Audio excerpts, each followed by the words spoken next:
Good morning, my dear students. Once again, I would like to welcome you all to my online classes. So, students, in the previous video, we have started this chapter number 27, Gender Issues and Social Aspects. So, in this lesson, we have learned so far that how the society is treating men and women unequally. Okay, we have learned some like what are the places where people, especially men and women, are treated unequally, and what are the evil in the society such as female feticides. So today we will learn some more differences in a society where men and women treated unequally. Okay, so let's come to the next page of this lesson and let's see what are some inequalities. Okay, so shall we begin? Okay, let's start. So the first point here in inequality is mortality inequality. Okay, so what is mortality inequality, हम इसके बारे में जानेंगे और देखेंगे ये कैसे India में अनइक्वल है. When there is high mortality rate of women than men, it is called women mortality. As a result, there are less number of women per men, creating imbalance in the society. So mortality rate means that women are more dying than men. Okay, औरतों की मौत ज़्यादा होती है, female child की मौत ज़्यादा होती है एज़ कम्पेयर टू मेल. सो इससे क्या होता है कि मोर्टेलिटी रेट जो है वो अनईक्वल है. औरतें ज़्यादा मर रही हैं, फीमेल्स ज़्यादा एक्सपायर कर रही हैं, एंड मेल्स जो है वो कम एक्सपायर कर रहे हैं. तो इससे क्या होता है, it creates an imbalance between main and women. क्योंकि गॉड गॉड कभी भी कोई चीज़ गलत नहीं करता. गॉड हमेशा इक्वल नंबर ऑफ मैन और इक्वल नंबर ऑफ बॉयज़ बनाता है, बट क्योंकि हम वुमेन पर उतना ध्यान नहीं देते, उसकी अच्छे से केयर नहीं कर पाते, in some cases that's why women lose their life. तो ऐसे कई स्टेट्स हैं इंडिया में जहाँ पे मेन ज़्यादा हैं और वुमेन जो हैं वो कम हैं. सो पर एवरी 1000 मेन जो हैं वो भी 1000 मेन पे 1000 वुमेन होना चाहिए, but in some states like Haryana, Rajasthan कम है. Okay, next is nativity inequality. Okay, nativity inequality क्या होता है? People in most of the societies prefer boy child rather a girl child, promoting female feticide. This is called nativity inequality. तो India में काफ़ी ऐसी जगहें हैं जहाँ पे लोग मेल चाइल्ड को ज़्यादा प्रेफरेंस देते हैं. उनका हमेशा एक्सपेक्टेंसी होती है कि उनकी वाइफ जो है वो मेल चाइल्ड को बर्थ एक लड़का हो. सुना होगा आपने, पीपल गिव ब्लेसिंग्स ऑल्सो, तुम्हें लड़का ही होगा. तो उस केस में क्या होता है कि they give encourage to female foeticide. जिसकी लड़की होने वाली होती है तो वो अपने लड़की को, अपनी छोटी सी बच्ची को उसके पेट में ही या उसके पैदा होते ही उसको मार डाल. क्या मैं बोलूँ students, what should I say.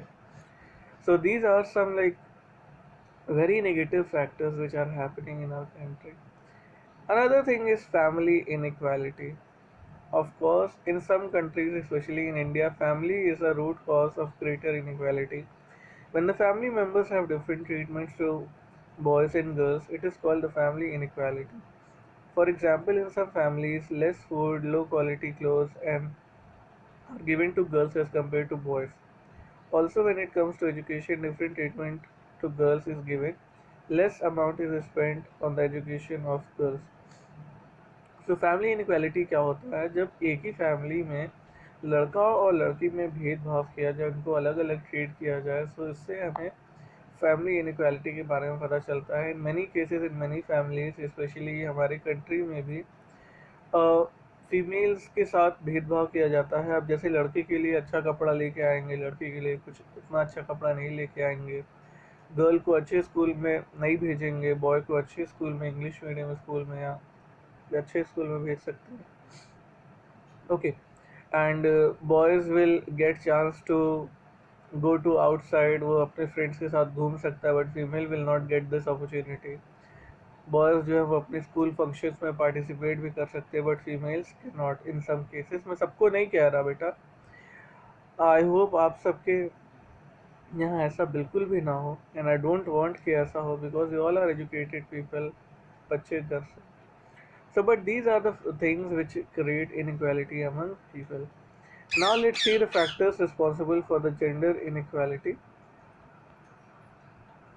सो क्या फैक्टर्स हैं, क्या किस लिए जेंडर इनक्वालिटी होती है, ऐसा क्यों है कि लोग बॉय चाइल्ड को ज़्यादा प्रेफरेंस देते हैं और फीमेल चाइल्ड को कम प्रेफरेंस देते हैं? इसकी कोई रीज़न तो होगी ना.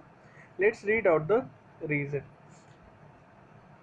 Various factors are responsible for gender inequality. Some of them are as follows. So gender inequality के लिए काफ़ी सारे रीजंस हैं. कुछ रीजंस को हम पढ़ने वाले हैं आज. Let's start. सबसे पहला और main reason is dowry system. Dowry means दहेज प्रथा. Due to dowry system, a large number of poor girls remain unmarried. Some of them commit suicide to relieve their parents of this burden. Dowry system की वजह से काफ़ी ज़्यादा औरतें, काफ़ी ज़्यादा लड़कियां जो है वो अनमैरिड रहती हैं, उनकी शादी नहीं हो पाती है क्योंकि उनके घर वाले अच्छा सा दहेज नहीं इकट्ठा कर पाते. और कुछ लड़कियां तो सुसाइड कर लेती हैं क्योंकि वो नहीं देख सकती अपने फैमिली मेम्बर्स को इस तरह से दहेज के लिए परेशान होता. Okay. Next is low status of women. पहले हम इसको देख लेते हैं. आप इस फोटो को देखो कि लड़की को दहेज में देने के लिए कितने सारी चीज़ें देते हैं लोग. बर्तन, AC, fridge, cooler, TV, car, bike. So I don't know why people take this also. अरे आप शादी कर रहे हो तो व्हाट आर यू डूइंग? अब अपने घर की बेटी भी दे रहे हो किसी के घर पे और you are asking for like thousands of things also. कैसे? Another point is low status of women. Society treats women differently and their due status is not given to them. Women are socially subordinate to men in many ways. Unfortunately, she has been considered inferior to men. तो society ने कभी भी main और women को equal नहीं समझा. उन्होंने हमेशा वुमेन को नीचे स्टेटस दिया. उन्हें अपने मेन के नीचे ही वुमेन को समझा. And they always treated like this. Okay. हमेशा से ये कहा जाता था कि मेन जो है वो एक हायर अथॉरिटी पे होगा और वुमेन जो है उसके नीचे ही काम कर सकती है. So unfortunately she has been considered inferior to men. तो बहुत से ऐसे केसेस हैं, बहुत सी ऐसी जगहें हैं जहाँ पे वुमेन को मेन के इक्वल नहीं माना जाता. They are always treated inferior. Inferior का मतलब होता है कम, मेन से कम. Okay. Next point is discrimination against the girl child. एक गर्ल चाइल्ड के अगेंस्ट डिस्क्रिमिनेशन, भेदभाव कैसे होता है? In some families, girl child is discriminated in many ways. Birth of boy is preferred to the birth of girl because the girl is considered as liability in the family as parents have to spend a lot of on her wedding. Even in some families, food is not equally given to boys and girls. Work distribution between a boy and a girl based on discrimination. So बहुत से families में boys और girls में discrimination होता है. Family ज़्यादातर की चाहती है कि उनके घर में एक बेटे का ही जन्म हो, एक बॉय का ही बर्थ हो, बिकॉज उन्हें डर लगता है कि अगर लड़की होगी तो उसे सारी ज़िंदगी दहेज के लिए और उसकी शादी के लिए पैसे इकट्ठा करना होगा. तो वो लड़कियों के साथ बहुत ज़्यादा भेदभाव भी करते हैं. लड़के को अच्छे स्कूल में भेजते हैं और लड़की को कहते हैं कि तुम महंगे स्कूल में जाओगी तो तुम्हारे दहेज को हम कैसे इकट्ठा करेंगे. लड़के को ज़्यादा अच्छे अच्छे खिलौने ला के देते हैं, अच्छे अच्छे कपड़े ला के देते हैं और लड़कियों के लिए कहते हैं कि तुम्हारी शादी होगी तो तुम्हें तो मिलेगा ही ना महंगी महंगी चीज़ें, तो अभी इसको रहने दो. सो ऐसी ऐसे केसेस होते हैं. I am not like telling a lie. ऐसा सच में होता आया है. I have also seen this things. दहेज के लिए कितनी बार शादियां भी टूट जाती हैं. So these are the things which is really disturbing in our society. So आप देख सकते हो there is a pamphlet, there is a banner which says that save child, think think world without us. तो imagine करो अगर women नहीं होंगी, अगर गर्ल्स नहीं होंगी, अगर फीमेल इन पूरी दुनिया में अगर फीमेल नहीं होगी तो आप क्या करोगे? Think about your who gave you birth. आपको जन्म किसने दिया? आपकी माँ ने. And who is your mom? She is also female. अगर आपकी माँ नहीं होती तो आज आप नहीं होते. So what will happen to the world if there will be no women? अगर लड़कियां कम हो गई तो बिलीव मी लड़कों को दहेज देना पड़ेगा लड़कियों से शादी करने के लिए. Because if they don't marry a women they can not grow their family. So ज़रूरी है मैन और वुमेन को इक्वल नंबर में होना और उन्हें इक्वल ट्रीटमेंट देना. Okay.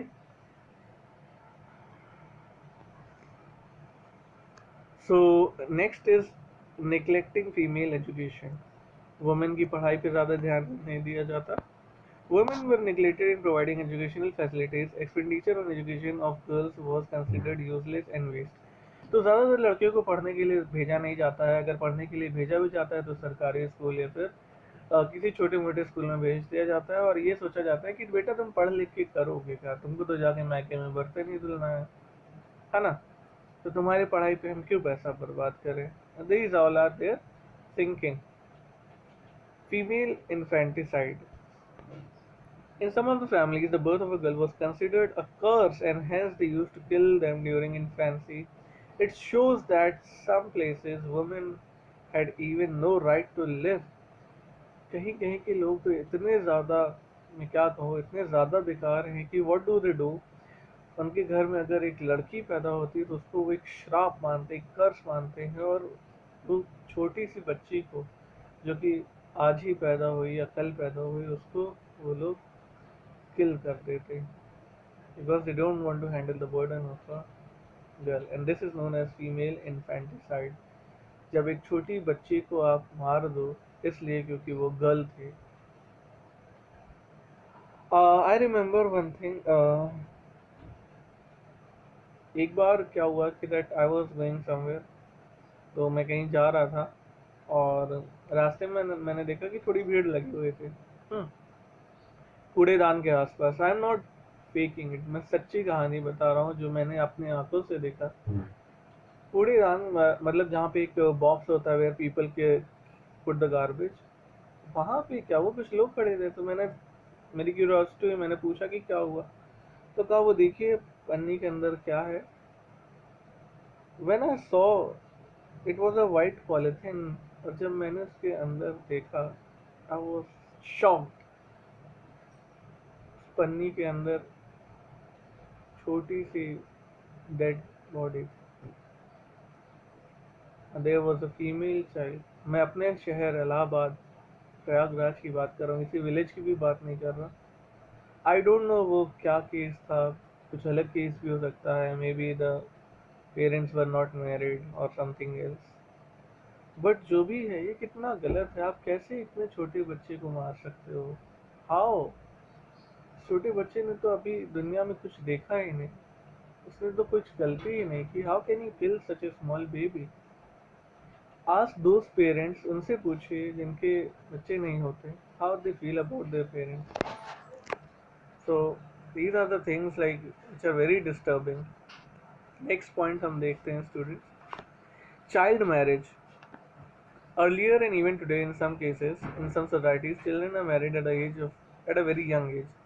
In case of death of a child husband, the girl had to suffer a lot, while in case of the death suffer a lot in case of death of a get married child again wife, the boy could. Okay. सो पहले के समय में क्या होता था कि child marriage करा दी जाती थी, मतलब बचपन में लोगों की शादी करा दी जाती थी लड़का लड़कियों की. आप लोगों ने देखा होगा पहले सीरियल आता था Balika Vadhu on colours. So that was about this tradition कि जो चाइल्ड मैरिज होती थी उसके बारे में होता है. स्पेशली इन राजस्थान वहाँ पे ज़्यादा चाइल्ड मैरिज कराई जाती थी. तो उस केस में क्या होता था कि इमेजिन एक लड़की है 10-11 साल की, 12 साल की, and she has married to other boy. और कुछ ही साल में उस लड़के की हस्बैंड के अगर मान लो अनफॉर्चुनेटली डेथ हो जाए तो लड़की को अपनी पूरी जिंदगी, होल लाइफ उसे विडो बन के, एक विधवा बन के गुजारनी पड़ेगी. ऑन दी अदर हैंड अगर लड़की को कुछ हो जाता है तो लड़का शादी कर सकता है दूसरे. Biggest discrimination. जब लड़का दूसरी शादी कर सकता है तो लड़की क्यों नहीं कर सकती. Think about. Next is remarriage of widow. There was no permission of remarriage of the widow in some societies or countries, as widow